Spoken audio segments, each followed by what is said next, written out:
Praise the lord. ప్రభు అయిన యేసుక్రీస్తు నామమున మీ అందరికీ శుభములు తెలియపరుస్తూ ఉన్నాను.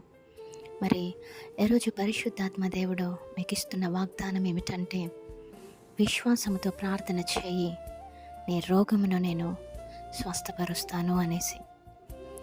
మరి పక్షవాయు గల ఒక వ్యక్తిని పడుకొని ఉన్నప్పుడు మంచం మీద కప్పు పైన నుండి కిందికి ఆ యొక్క బెడ్ని దించటము జరిగి ఉన్నది.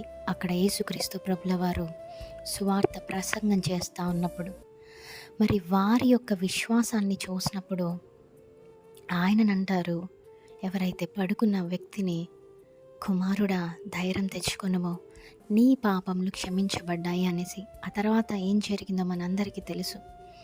తను నడవటం స్టార్ట్ చేశాడు, పరుపెత్తుకొని వెళ్ళిపోయాడు.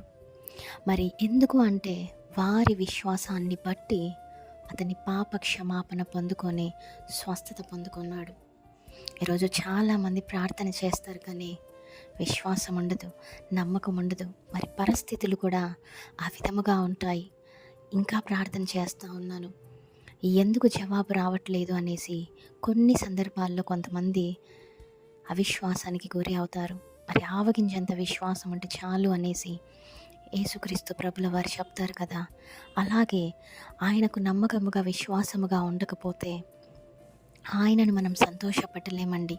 ఎందుకంటే ఆయన కోరుకుంటాడు, నా దగ్గరికి వచ్చిన ప్రతి ఒక్కరూ విశ్వాసముతో నమ్మకంతో ఉంటారు, నన్ను హృదయపూర్వకంగా వెదకిన వారికి నేను ప్రతిఫలం ఇస్తాను అనేసి చెప్తాడు.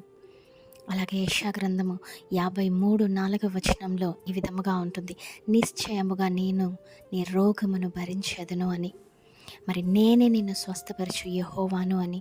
యెహోవా రాఫా స్వస్థపరిచే దేవుడు. మరి పరమ వైద్యుడు కదా, వైద్యులకే వైద్యుడు, పరమ వైద్యుడు కదా. మరి గాయపరిచేవాడిని నేనే, స్వస్థపరిచేవాడిని కూడా నేనే అంటారు.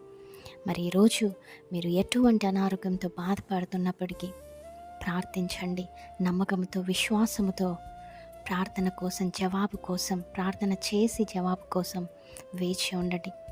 ఎంతమంది అయితే అనారోగ్యంతో బాధపడుతున్నారో, శిరస్సు మొదలుకొని రెక్కాలు వరకు వారిని ముట్టి స్వస్థత, విడుదల దయచేయండి ప్రభా. సంపూర్ణ స్వస్థతను, దైవికమైన స్వస్థతను దయచేయమని నజరేయుడనే సతి పరిశుద్ధ నామమున అడిగి వేడుకొని పొందుకొని ఉన్నాం మా పరమ తండ్రి, ఆమేన్.